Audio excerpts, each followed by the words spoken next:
What is the nature of anti-existence in philosophy?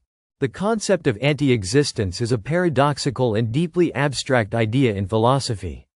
While existence is typically understood as the state of being, anti-existence suggests a state that actively negates being itself. This idea challenges fundamental notions of reality, consciousness, and meaning. The paradox of non-being. In classical philosophy, existence is often contrasted with non-existence, the state of not being. However, anti-existence implies more than simple absence. It suggests a force or condition that negates existence itself. Can something exist in a way that actively opposes being? This paradox raises profound metaphysical questions. Anti-existence in Eastern and Western thought. Different philosophical traditions approach the concept in unique ways. In Western existentialism, thinkers like Jean-Paul Sartre explored nothingness as an integral part of human experience, but not as an independent state. In Buddhist philosophy, the idea of emptiness, sunyata, suggests that existence is not fixed, but rather dependent on perception and interconnectedness, making absolute existence or non-existence meaningless. The role of anti-existence in metaphysics.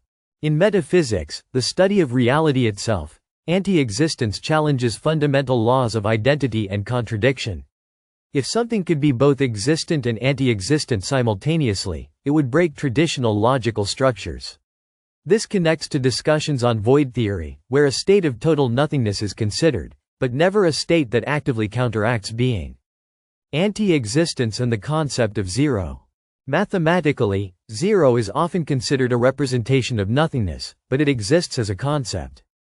Some philosophers argue that anti-existence would be akin to a negative zero, something that not only lacks value but actively cancels out other values. However, such a construct does not yet have a clear foundation in logic or science. Implications for consciousness and identity. If anti-existence were possible, what would it mean for consciousness? Some theories in phenomenology suggest that self-awareness is defined by the contrast between existence and non-existence. If anti-existence were real, would consciousness be able to perceive it, or would it cease to be the moment it encountered it? Anti-existence in theoretical physics. In physics, ideas like antimatter provide an interesting analogy. When antimatter meets matter, both are annihilated in a burst of energy.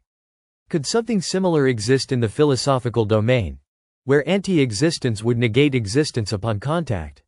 Some speculative theories in quantum mechanics and cosmology suggest the potential for negative reality or even opposite universes, though these remain highly theoretical.